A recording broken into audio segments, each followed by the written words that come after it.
Hello friends, welcome to lucky Reddy stories. Please story విన్న తర్వాత like, comment, share and subscribe చేసుకోవటం మాత్రం మర్చిపోవద్దు. రుద్రనేత్రుడు స్టోరీని మొదటి భాగం నుండి వినాలి అనుకుంటున్నారా? అయితే నా ప్రొఫైల్లో ప్లేలిస్ట్లో ఉంటుంది, వినండి. ఇక స్టోరీలోనికి వెళ్ళిపోదాం. యష్మి చేతులు పట్టుకున్న దగ్గరకు లాక్కొని, ఆల్రెడీ నేను బయటే తినేశాను యష్మి అంటూ ఆమెను సోఫాలో కూర్చోబెట్టి ఆమె కాళ్ళ దగ్గర కింద కూర్చొని ఆమె ఒడిలో తల పెట్టుకొని ఆమె వైపే కన్నార్పకుండా చూస్తూ ఉన్నాడు రుద్ర. యష్మి కూడా రుద్ర తల మీద చేతిని వేసి నిమురుతూ, ఏంటి రుద్ర నా వైపు అలా చూస్తున్నావు? ఏదో కొత్తగా చూస్తున్నట్లు. ఎప్పుడు చూసే నీ భార్య యష్మినే కదా అని నవ్వుతూ అడిగింది. అది ఏం లేదు, చూడాలి అనిపించింది అని అంటూ 2 నిమిషాలు ఆమె వైపే చూసి, నీ మనసులో ఏదైనా కోరిక ఉందా అని అడిగాడు రుద్ర. కోరిక అంటే పెద్ద పెద్ద కోరికలేమీ ప్రస్తుతం ఏమీ లేవు. కానీ నీతో నేను టైం స్పెండ్ చేసి ఇప్పటికే 8 నెలలు అవుతుంది. యశ్వంత్ కూడా నిన్ను చాలా మిస్ అవుతున్నాడు. అందుకని నీకు ఒక్కరోజు ఖాళీ ఉంటే, అది కూడా సండే అయితే, మనం ముగ్గురం కలిసి సరదాగా ఎక్కడికైనా బయటకు వెళ్ళి సినిమా చూసి ఆ తర్వాత లంచ్ చేసి ఆ తర్వాత ఎక్కడికైనా పార్కుకు వెళ్ళి అలా హ్యాపీగా తిరిగి రావాలి అని ఉంది. కానీ నీకేమో అంత టైం లేదు కదా. ఒకవైపు రాజకీయాల్లో ఏం జరుగుతుందో తెలుసుకోవాలి, మరోవైపు బిజినెస్ మొత్తం హ్యాండిల్ చేయాలి కదా. బిజీగా ఉన్నావు. నా మనసులో ఉన్న కోరిక ఈరోజు కాకపోతే రేపైనా తీరుతుంది, లేదంటే మరో నెల రోజుల తర్వాత అయినా తీరుతుంది. కానీ ఇప్పుడు నీకు ఉన్న పరిస్థితులు నీ చెయ్యి జారిపోయాయి అంటే, ఆ తర్వాత నువ్వు ఎంత కష్టపడ్డా కూడా మునిపటిలా తిరిగి రావు కదా. అందుకే నేను నిన్ను అడగలేకపోతున్నాను. ఏం చేద్దాం, నువ్వు అంత బిజీ కదా అని మూతి ముడుస్తూ అన్నది యష్మి. ఆమె అలా మూతి ముడుస్తుంటే అతనికి నవ్వు వచ్చి ఆమె కింద పెదవిని చేత్తో పట్టుకుని లాగి, అవునా, సరే అయితే నీ కోరిక మనం వెంటనే తీర్చేస్తాను. మనం నెక్స్ట్ సండే నువ్వు అడిగిన విధంగానే సరదాగా బయటకు వెళ్ళి తిరిగి వద్దాం. నువ్వు నాతో ఎంత సరదాగా టైం స్పెండ్ చేయాలి అనుకుంటున్నావో మనం అంత సరదాగా బయట తిరిగి టైం స్పెండ్ చేద్దాం. అలానే ఇంటిలో అమ్మతో కలిసి హ్యాపీగా ఎంజాయ్ చేద్దాం అని అన్నాడు రుద్ర. నిజంగానా? నువ్వు చెప్పేది నిజమేనా?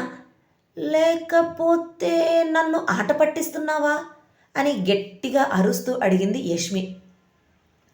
చిన్నగానే చిన్నగా అరు, ఎందుకు అంత గట్టిగా అరుస్తున్నావు? యశ్వంత్ నిద్రపోతున్నాడు.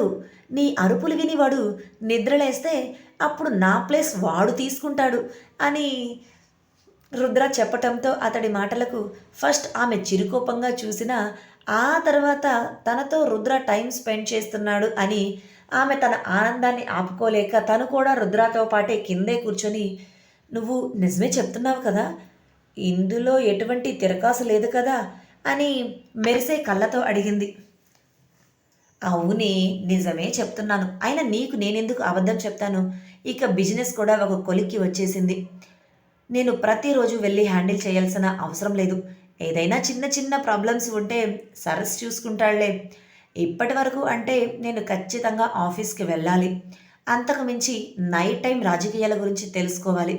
కాబట్టి నీతో స్పెండ్ చేయటానికి టైం లేదు. అది కాక ఎప్పటి నుంచో పెండింగ్లో ఉన్న వర్క్స్, అలానే బిజినెస్ కూడా కొంచెం లో అవ్వటంతో దాని లాభాల బాట పట్టించడానికి ఇదిగో ఇంత టైం పట్టింది.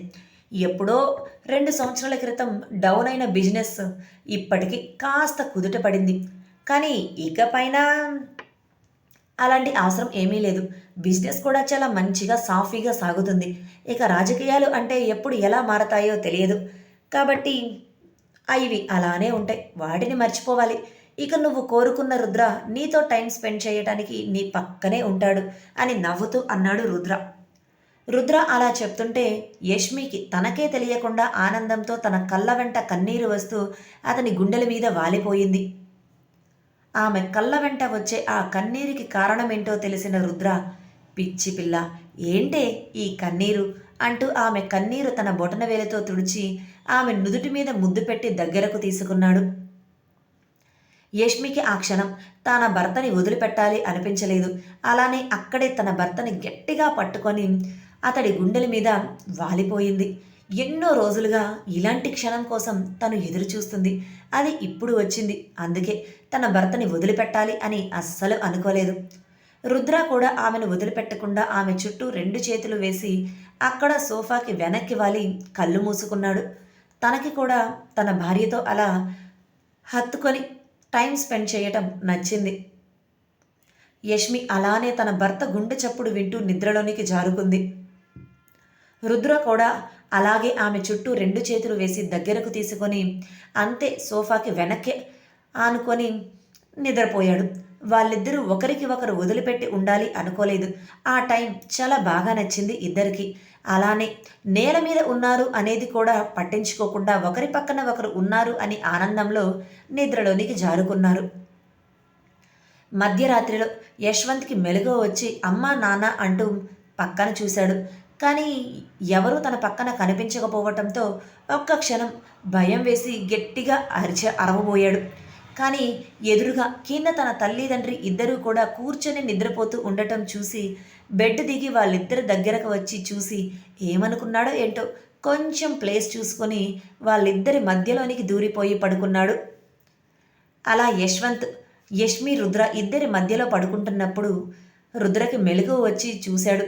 తన కొడుకు తన దగ్గరగా వచ్చి అడ్జస్ట్ చేసుకొని పడుకోవటం చూసి నవ్వుకొని బాబు పడిపోకుండా జాగ్రత్తగా పట్టుకొని పడుకోబెట్టుకున్నాడు. ఉదయం ఎప్పటిలా నిద్రలేచిన యష్మి తను కిందే ఉండటం చూసి రాత్రి రుద్ర చెప్పిన మాటలను గుర్తు తెచ్చుకొని మనస్ఫూర్తిగా నవ్వుకుంది. బెడ్ మీద ఉండవలసిన యశ్వంత్ కూడా వాళ్ళిద్దరి మధ్యలోనే ఉండటంతో నవ్వుకుంటూ బాబు నుదుటి మీద ముద్దు పెట్టింది. ఆ తర్వాత రుద్ర వైపు 2 నిమిషాలు చూసి రుద్ర నుదుటి మీద ముద్దు పెట్టి దూరం జరుగుతున్నప్పుడే రుద్ర చిన్నగా కళ్ళు తెరిచి కన్ను కొట్టి ముద్దు పెట్టాల్సింది అక్కడ కాదనుకుంటా, అక్కడ ముద్దు పెడితే నాకు బాగోదనుకుంటా అన్నట్లుగా కళ్ళతోనే చెప్పటంతో చి పోరుద్ర అని సిగ్గుపడుతూ అక్కడి నుంచి ఆనందంతో వెళ్ళిపోయింది యష్మి. ఇన్ని రోజులు యష్మి కళ్ళల్లో కనిపించని కొత్త ఆనందం ఇప్పుడు ఆమె కళ్ళల్లో కనిపించటంతో రుద్ర కూడా చాలా హ్యాపీగా ఫీల్ అయ్యాడు. రోజు ఉదయాన్నే 5 గంటలకే లేచి 7 గంటలకే ఆఫీస్కి వెళ్ళిపోయే రుద్ర ఆ రోజు 9 గంటలు అయినా కూడా ఇంకా ఇంట్లోనే తిరుగుతూ ఉన్నాడు. తన కొడుకుతో అల్లరి చేస్తూ ఇల్లంతా తిరుగుతూ గోల చేస్తూ ఆడుకుంటూ. ఏంట్రా ఈరోజు నువ్వు ఇంకా ఇంట్లోనే కనిపిస్తున్నావేంటి? నార్మల్గా అయితే రోజు ఈ టైంకి నువ్వు మాయమైపోతావు కదా, ఈరోజు మాయమైపోలేదేంటి? ఈరోజు నీ మాయాశక్తులు పనిచేయటం లేదా అని దాక్షాయిని రుద్రని సరదాగా అడిగింది. నాకు కూడా అదే డౌట్గా ఉంది అత్తయ్య. ఈరోజు రుద్రకి ఉన్న మాయాశక్తుల పవర్ అయిపోయిందేమో, లేదంటే బ్యాటరీ నిల్ చూపిస్తుందేమో అత్తయ్య. అందుకే ఎప్పుడు లేనిది ఇప్పుడు ఇంట్లో ఉన్నాడేమో అని సాగదీస్తూ రుద్ర వైపు చూస్తూ అన్నది యష్మి. కొడుకుతో ఆడుకుంటున్న రుద్ర కొడుకుని ఎత్తుకొని ఏంటి అత్త కొడలు ఇద్దరు నా మీద బాగా సెటైర్లు వేస్తున్నారే, నాతో ఆడుకోవాలి అని చూస్తున్నారా? ఏంటి విషయం అని అత్త కోడళ్ళ ఇద్దరు దగ్గరకు వస్తూ వాళ్ళతో అంటూనే వాళ్ళ పక్కనే ఉన్న సోఫాలో వచ్చి కూర్చున్నాడు రుద్ర. మేము మీ మీద సెటైర్లు వెయ్యగలమా? అలా వేస్తే రిటైర్ అయిపోతామని తెలుసు కదా అని యష్మి అంటుంటే నీకు బాగా మాటలు ఎక్కువైపోయాయే అంటూ తన ఒడిలోనే కూర్చొని ఉన్న బాబుని పక్కన సోఫాలో కూర్చోబెట్టి దొరకవే చెప్తా నీ పని అంటూ యష్మి వెంటపడ్డాడు రుద్ర. ముందు నువ్వు నన్ను పట్టుకో రుద్ర, అయినా నువ్వు నన్ను పట్టుకోలేవులే, నన్ను పట్టుకొని అప్పుడు చూడొచ్చు నా సంగతి అంటూ యష్మి ముందు తిరుగుతూ ఇల్లంతా రుద్రని తిప్పిస్తూ ఉంది. రుద్ర యష్మిని పట్టుకోవాలి అంటే జస్ట్ 1 మినిట్లోనే ఆమెను పట్టుకోగలడు. కానీ ఆమెతో సరదాగా టైం స్పెండ్ చేయాలి అని ఆమె తిరుగుతుంటే నిదానంగా 2 అడుగుల దూరంలో ఆమెను పట్టుకోలేకపోతున్నాను అన్నట్లుగానే యష్మి వెనకే ఇల్లంతా తిరుగుతూ ఉన్నాడు రుద్ర. యశ్వంత్ కూడా తన తల్లిదండ్రుల అల్లరి తనకు కొత్తగా కనిపిస్తూ ఉండటంతో సోఫాలోనే పైకి లేచి క్లాప్స్ కొడుతూ ఎగురుతూ ఉన్నాడు. అలా 10 నిమిషాలు పరిగెత్తి ఇక అలా పరిగెత్తలేక అలసిపోయి వచ్చి సోఫాలో కూర్చుంది యష్మి. రుద్ర కూడా ఆమె పక్కనే వచ్చి కూర్చొని, ఏంటే ఇప్పుడు చెప్పు, ఏదో అంటున్నా, సెటైరు రిటైరు అని ఆమెకు ఆపకుండా కితకితలు పెడుతూనే ఉన్నాడు రుద్ర. ప్లీజ్ రుద్ర, ప్లీజ్ ఇంకొకసారి ఎప్పుడు నేను ఇలా మాట్లాడను. నువ్వు ఇట్లా నాకు కితకితలు పెడితే నవ్వొస్తుంది, నేను ఎక్కువసేపు నవ్వలేకపోతున్నాను. ప్లీజ్ ప్లీజ్ ప్లీజ్ రుద్ర, వదిలిపెట్టవా వదిలిపెట్టవా అని మెలికలు తిరుగుతూ అన్నది యష్మి. కొడుకు కోడలు ఇద్దరు ఆనందాన్ని చూస్తుంటే దాక్షాయినికి చాలా హ్యాపీగా అనిపించింది. ఇన్ని రోజులు కూడా యష్మి ఇంట్లో ఉంది, కానీ ఇంత ఆనందంగా అయితే ఎప్పుడూ కనిపించలేదు. వాళ్ళిద్దరి నవ్వులు ఆ ఇల్లంతా కూడా వినిపిస్తూ ఉంటే నిండుగా ఆ ఇల్లు ఫుల్ఫిల్ అయిన ఫీలింగ్ దాక్షాయిని మనసులో కలిగింది. అప్పుడే ఇంటి లోపలికి వస్తున్న సంధ్య రుద్ర యష్మి ఇద్దరి నవ్వుల్ని వింటూ, ఏంటన్నయ్యా ఎప్పుడు సైలెంట్గా ఉండే ఈ ఇల్లేంటి, గలగలా పారే గోదావరిలా నవ్వులు బయట వరకు క్లియర్గా వినిపిస్తున్నాయి, ఏంటి సంగతి, ఏం జరుగుతుందేంటి అని అడిగింది. యష్మికి కితకితలు పెడుతున్న రుద్ర సంధ్య మాటను విని ఆమెకు కితకితలు పెట్టడం ఆపి, రా సంధ్య, ఇప్పుడేనా రావటం అని నవ్వుతూ అడిగాడు. ఏమే 4 రోజులు వచ్చి ఇక్కడ ఉండి వెళ్ళవే అని నిన్ను పిలుస్తుంటే వస్తే ఇక్కడ ఎక్కడ ఉండాల్సి వస్తుంది ఏమో అని ఇంటికి రావటమే మానేశావు. మరి ఈరోజేంటే ఇలా వచ్చావు, పొరపాటున దారి తప్పి ఇలా వచ్చావా ఏంటి, మీ ఇల్లు ఇది కాదమ్మా అని సాగదీస్తూ మూతి తిప్పుకుంటూ అన్నది దాక్షాయిని. అబ్బా అమ్మ, అటువంటిది ఏమీ లేదులే అమ్మా, నీకు తెలుసు కదా అత్తయ్య మామయ్య ఇద్దరికీ ఉన్న హెల్త్ ప్రాబ్లమ్స్, అలానే ఆయనేమో ఆఫీస్కి వెళ్ళాలి, నేను ఇంట్లో లేకపోతే పని జరగదు కదా, అందుకే రావటం కుదరలేదు. వచ్చి ఒక్క పూట ఉండి వెళ్తే ఏం బాగుంటుంది, 4 రోజులన్నా ఉండాలి కదా, అందుకే రావటం లేదు అని రుద్ర యష్మి ఇద్దరి మధ్యలో వచ్చి కూర్చుంది సంధ్య.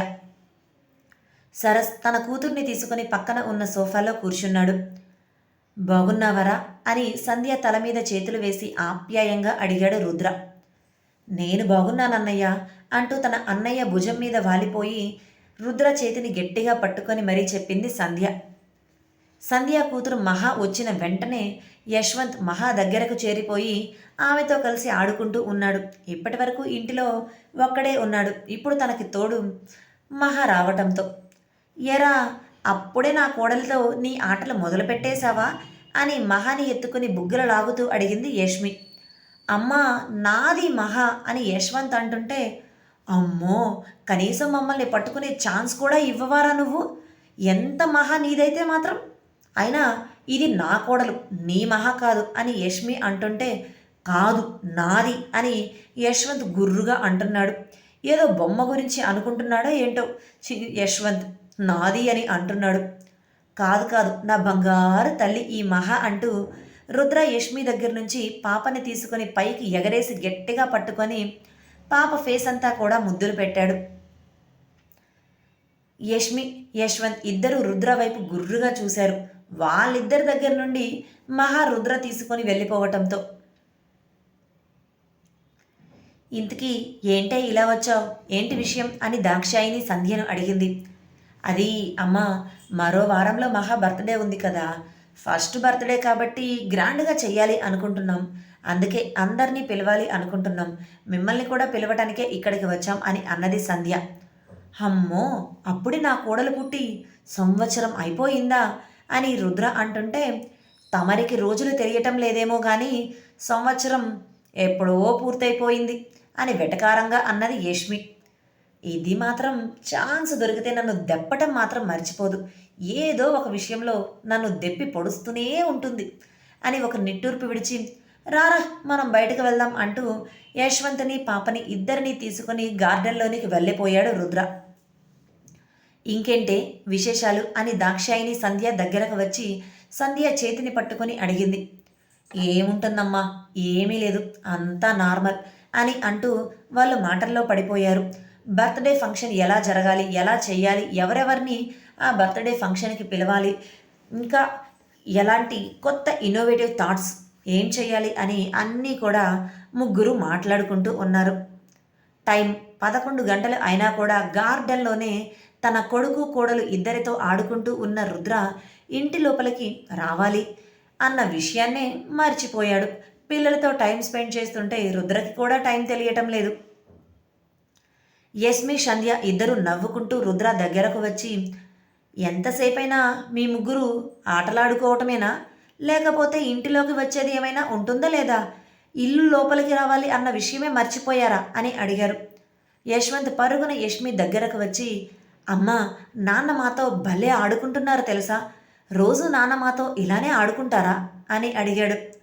ఆ మాట విన్న రుద్రకి ఒక్క క్షణం మనసంతా తిప్పేసినట్లుగా బరువెక్కినట్లుగా అయ్యింది.